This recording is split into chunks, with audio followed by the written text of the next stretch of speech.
Bien, enseguida vamos a estar hablando ya de lo que ha sido la semana de los mercados financieros con mayor profundidad, como siempre, bueno, mirando los gráficos, las tendencias que se han definido en estos días, pero antes tiempo de compartir información sobre un nuevo proyecto de ordenanza que ha presentado en este caso Marina Sánchez Herrero, concejal radical, hoy presidenta del Consejo Deliberante de nuestro municipio, proyecto que tiene que ver con estímulos fiscales a la construcción sustentable. Presenté un proyecto en el que lo que buscamos es cambiar efectivamente al Partido General Pueyrredón lo que tiene que ver con su construcción. Nosotros creemos que el Partido General Pueyrredón a lo largo de los años, porque es una política pública de incentivo, y ahora te explico un poco ese término, nosotros queremos que a lo largo de los años todas las edificaciones del Partido General Pueyrredón sean sostenibles, es decir, que se autoabastezcan energéticamente, que sean amigables con el ambiente, que se utilicen un determinado tipo de producto que por supuesto tiene que ver con ser perfectamente adaptable a no dañar al medio ambiente.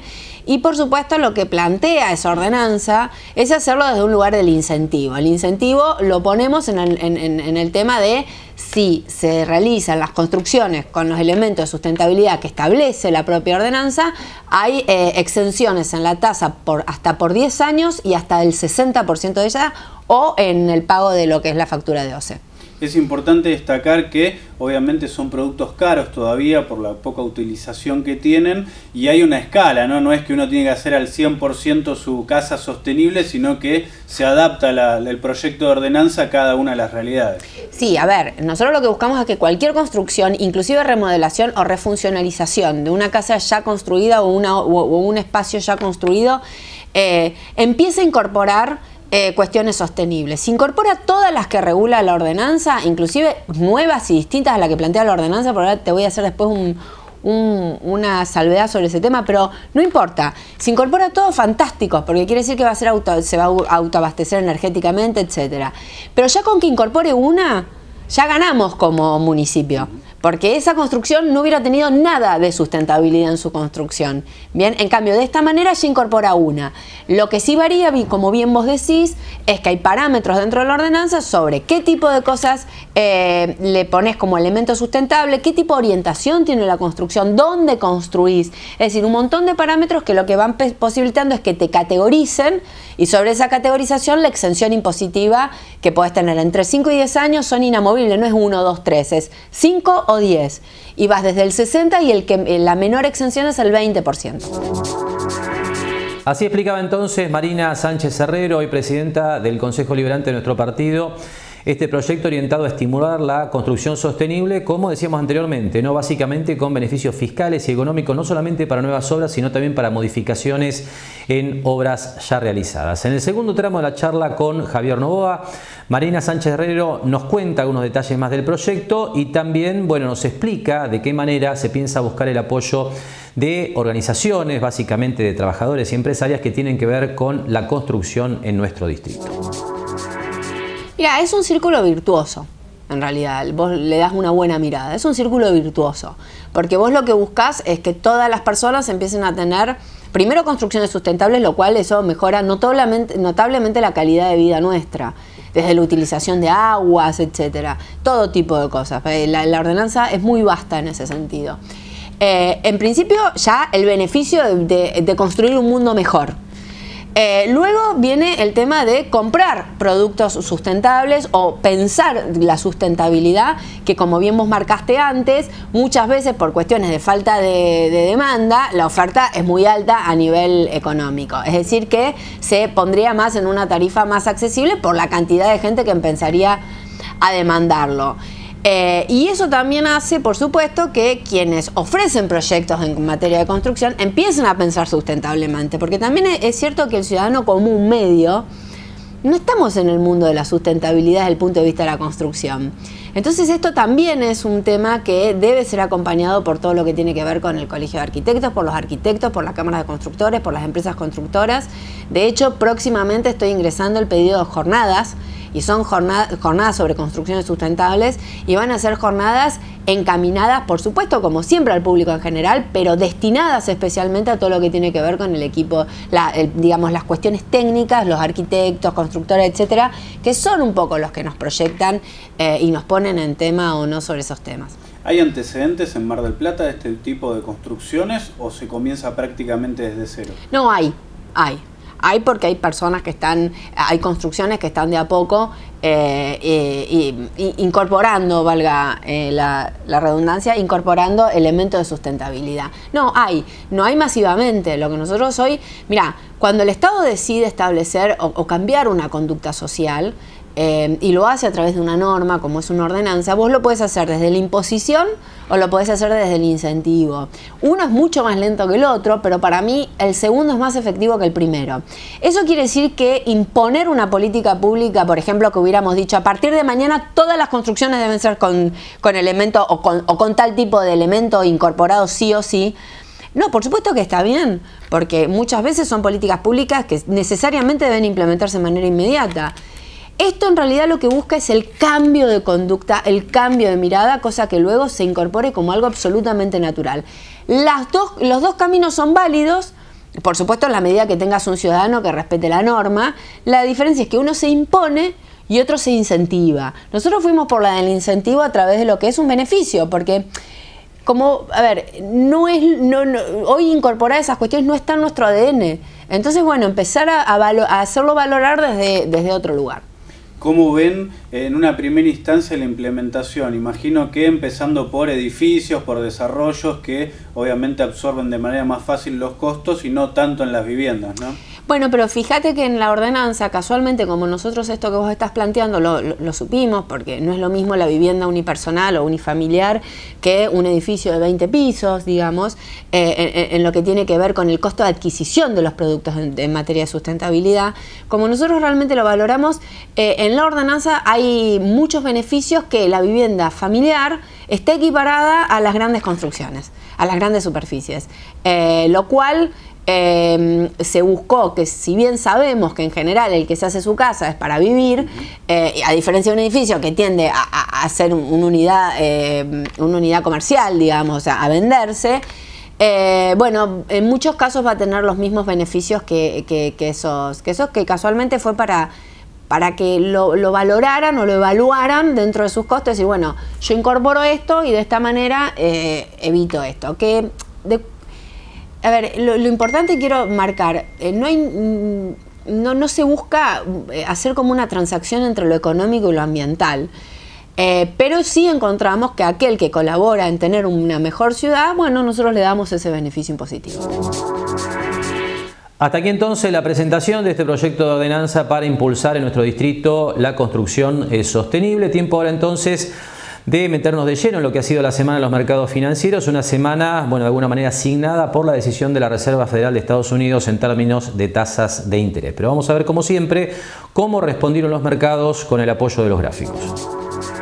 Comenzamos como siempre con el índice Standard & Poor's 500 de la Bolsa de los Estados Unidos, que continúa haciendo movimientos erráticos sobre esta zona que venimos marcando en los últimos programas, definida por el techo que ha tenido el mercado desde el mes de septiembre del año 2022. Esta semana en particular, después de lo que fue la decisión de la Reserva Federal de los Estados Unidos de subir la tasa de interés, de todos los comentarios de Jerome Powell, el presidente de la Reserva, bueno, los mercados intentaron ceder posiciones, pero después, con el correr de los días y a partir de lo que fue principalmente el dato de empleo que se conoció en la mañana del viernes, que muestra que la economía americana sigue firme, volvió a repuntar la bolsa de los Estados Unidos y es así que tenemos, en el caso del índice Standard & Poor's 500, una baja de 0,80%, es decir, una baja realmente reducida, teniendo en cuenta el entorno agresivo de suba de tasa de interés que ha traído la Reserva Federal en el último año, pero además por encima de este nivel de resistencia. Y esto es más evidente cuando uno mira lo que ha sido el comportamiento del índice Nasdaq, principalmente compuesto por acciones tecnológicas en la bolsa americana, que termina incluso positivo en la semana, 0,07%, después de tanta noticia, tanto anuncio importante para el mercado. y en una, digamos, situación técnica que venimos marcando bastante clara, en el sentido de que el Nasdaq está por encima de la línea de tendencia bajista desde el techo histórico de noviembre del 2021, por encima de la media de 40 semanas, que está comenzando a tener pendiente positiva, y además golpeando, como decíamos la semana pasada, sobre la resistencia de 12.250 puntos aproximadamente, que es un elemento que desde lo técnico lo que indica es que cada vez que el mercado cede aparecen compradores a niveles más altos, y esto supone, bueno, en términos generales, un panorama positivo para los activos de riesgo que tienen este comportamiento. Vamos a ver qué pasa en los próximos días, pero está claro que ha sido saludable la reacción de la bolsa americana en estos días. Y si pasamos a otros mercados, en Europa, bueno, prácticamente no ha habido cambios. Venimos comentando ya extensamente que los mercados europeos han venido bastante sólidos en la última etapa, pero incluso en esta semana difícil, esta semana, además de la suba de Reserva Federal de tasa de interés, hubo también suba del Banco Central Europeo. Bueno, a pesar de eso, las acciones europeas terminan positivas en un 0,14%.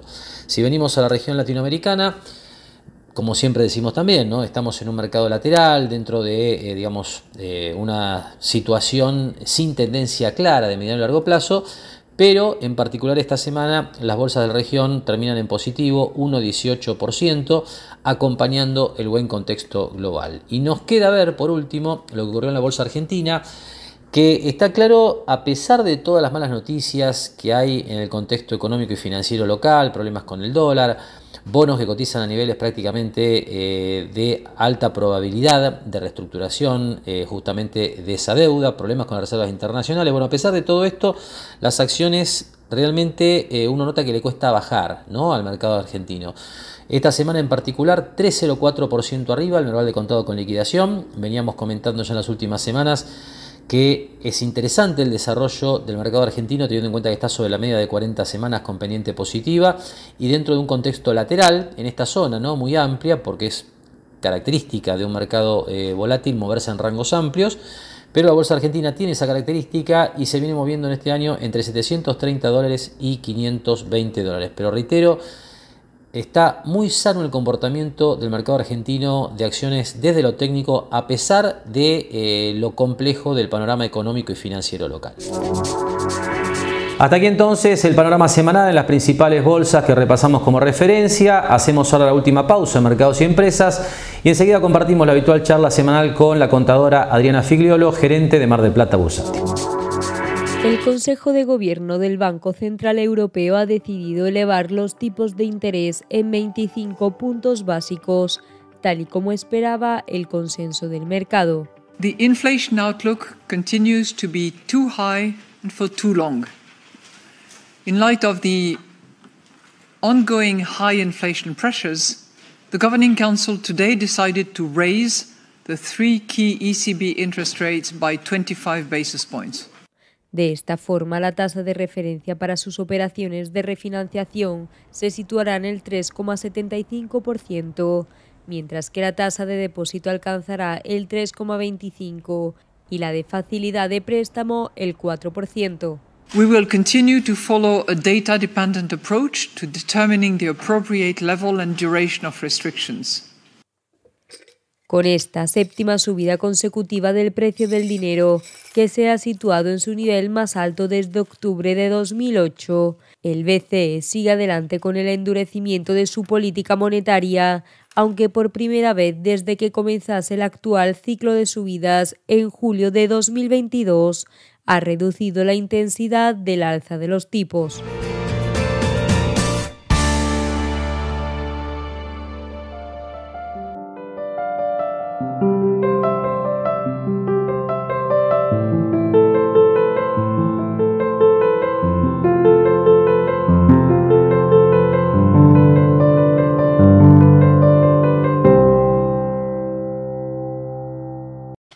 Lo esperamos en Mar del Plata Bursátil para asesorarlo en su mejor alternativa de inversión o financiación para su empresa o negocio. De lunes a viernes, de 10:30 a 17:30 horas en Corrientes 1723, teléfono 561-6000, www.mdpbursátil.com.ar.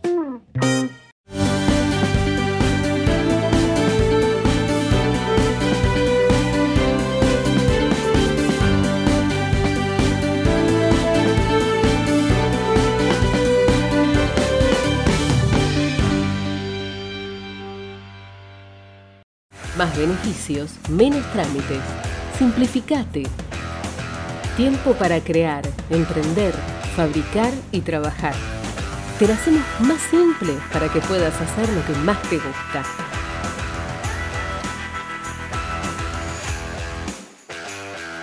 ARBA, Gobierno de la Provincia de Buenos Aires. Jáuregui Berry Di Genaro y Asociados. Asesoramiento jurídico tributario. Rawson 1857, segundo piso. Teléfono 410-7666 o 410-7999.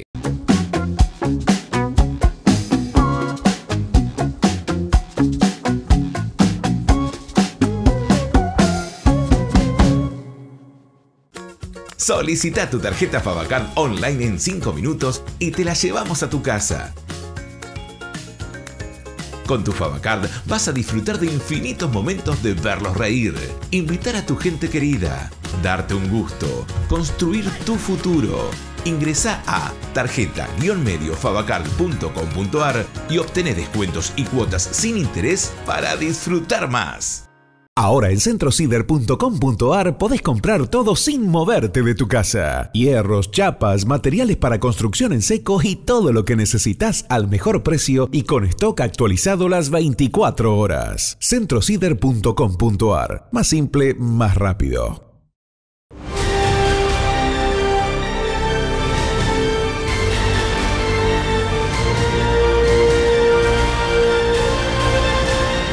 Gran astillero argentino es marplatense. Bien, último tramo del programa y tiempo entonces de compartir la habitual charla semanal con la contadora Adriana Figliolo, gerente de Mar del Plata Bursátil. Y bueno, Adriana, te damos la bienvenida para que nos aclares en principio qué cambios ha habido en el dólar, ¿no? Porque ha habido mucha información sobre este tema en la semana y es importante aclararlo. Bueno, básicamente después del feriado largo nos encontramos con este cambio de normativa que como siempre te crea un poco de inquietud cuando ves que hay cambios, pero en realidad nosotros no nos terminó afectando y en realidad a la mayoría de la gente que hace este tipo de operatoria. Lo que se buscaba es que las personas que adquieran el dólar MEP, una nueva restricción que hay es que no pueden tener lo que se llama un financiamiento bursátil para realizar la venta de esos bonos que compró. Es decir, el tema era que se estaban apalancando, es decir, tomando fondos para poder hacer este tipo de operatoria y eso todo desvirtúa el monto. O sea, la semana pasada veíamos montos muy grandes operados y nos llamaba la atención sobre todo lo que era la caución en dólares. Es como que tomaban dólares y bueno, y todo esto altera el mercado, sobre todo en determinados grandes que lo hacen y los montos que manejan. Entonces, lo que se prohibió es que vos para poder realizar la venta de tus títulos contra dólar, no tenés que tener ni caución ni pase bursátil, que en realidad la mayoría de la gente no lo tiene. O sea, el que se acerca a la bolsa a comprar dólares, en realidad no lo tiene. Y si también es un cliente que ya tiene cartera, bueno, ahí sí sería una limitante que no puede tener caución. Pero difícilmente te pongas con estas tasas, vos te pongas a comprar dólares y estás tomando plata al 80%, ¿no? O sea que en realidad la mayoría de las operaciones nosotros no tuvimos ningún problema, salvo 2 o 3 clientes que ajustamos esa diferencia y ya está. Y otro tema pasaba también de las restricciones, pero es más con respecto a los agentes, con el tema de cartera propia. En realidad, digo que ni a nosotros nos llegó a afectar, ni a la mayoría de la gente que se acerca en un momento para comprar dólar MEP. Así que creo que realmente no hay cambios sustanciales. Inclusive había salido la otra semana, también que tuvimos que agregar en nuestra declaración jurada, todos los que hacen todo el tema del dólar agro, ¿no? Es decir, todos los que tuvieron acceso al dólar agro tampoco podrían comprar dólar MEP. Pero bueno, ya la lista de las... ¿viste? O sea, es como que seguimos agregando, pero bueno, nada, esperando que esto en algún momento terminará, pero por ahora es así. Bien, y en términos de plazos, Adriana, también siguen iguales las cosas, ¿no? Porque generó alguna duda una disposición de las últimas semanas acerca de lo que es la extensión del plazo de 90 a 180 días para comprar dólares a precio oficial de aquellos que hacen operaciones, pero eso afecta al contado con liquidación, ¿no? Vos me aclararás eso, e incluso el parking también cambió, pero solo para el contado con liquidación, ¿no? Claro, inclusive son todos los bonos de legislación extranjera. Pero nosotros, en la operatoria normal, si vos abrís la cuenta, transferís los fondos, si querés comprar o una empresa, en realidad nunca lo hacemos con un bono global, que son bonos de legislación extranjera. Siempre lo hacemos con el bono de legislación nacional, que es el AL30. Inclusive lo estamos haciendo con unas letras del Tesoro, que realmente también son bastante amigables para hacer la operatoria. Es decir, el instrumento por el cual vos lo haces puede variar, lo podés hacer con un CDR, así que... Pero en realidad lo que necesitas es volumen de entrada y sobre todo volumen de salida para cuando vos tenés que vender esos bonos que compraste el día anterior contra dólares. Así que bueno, nosotros realmente seguimos utilizando el AL30 y en algunas operaciones estamos empezando a utilizar las letras estas del Tesoro. Porque el elemento vos podés elegirlo. Y bueno, nosotros elegimos el que es bono de legislación nacional. Entonces realmente no afecta y no afecta al común de la gente. Ese es para mí el tema principal. Sería una excepción de alguien que tenga que hacer con un bono global o que vengan bonos de afuera. Bueno, pero me refiero, la operatoria común, para no complicarnos, sigue siendo igual. Está claro. Por último, Adriana, te pregunto por inversiones. ¿Qué se está haciendo en este contexto? ¿Qué es lo que vos ves que está generando mayor volumen aquí en la bolsa? Y nosotros lo que vemos, bueno, aparte del clásico CDR, que siempre va a estar vigente, en base también la bolsa de Estados Unidos también no está pasando los mejores momentos, entonces la gente un poco se reprime. Y lo que muchos están interesados es en las obligaciones negociables, porque te permite acceder a una determinada tasa, que es la única que en este momento nosotros consideramos que es segura. Bien, y después de la charla con Adriana, tiempo simplemente para compartir las principales variables del circuito financiero local esta semana. Ya anticipamos las cotizaciones del dólar en los mercados alternativos, el oficial con una suba superior al 2%, que reduce la brecha con las cotizaciones alternativas, porque el MEP termina con una baja del 1,26%, el contado con liquidación 0,66 arriba, y el Blue 469 pesos termina la semana sin cambios. Antes de ir a las reservas, siempre repasamos lo que ocurrió en el mercado de bonos, donde hubo recuperaciones. Esto tiene que ver probablemente con un contexto global más positivo para los activos de riesgo, subas en las bolsas, reacción positiva en general de los mercados de riesgo, con lo cual los bonos argentinos han tenido recuperaciones obviamente desde niveles muy deprimidos. La más importante entre los títulos con legislación local expresados en dólares, el 2038 que sube 5,81% y el 2035 con una suba del 3,49%. Y por último, reiterar, porque es la variable clave, ¿no?, para la estabilidad financiera y económica de la Argentina, la situación de las reservas del Central. La semana termina, la 1 de mayo, con un retroceso de casi 1.300 millones de dólares. Las reservas terminan este viernes en 34.003 millones de dólares, con lo cual, bueno, si usted hace una referencia un poco más amplia a lo que ha sido esta semana en particular, uno se encuentra con que en lo que va del año el Banco Central ha perdido más de 10.500 millones de dólares. Y con este panorama en los mercados financieros locales vamos llegando al cierre de esta nueva emisión de Mercados y Empresas. Le agradecemos habernos acompañado una hora más con información de economía, finanzas y negocios. Nos despedimos como siempre hasta el próximo sábado a la hora 18. Gracias y muy buen fin de semana.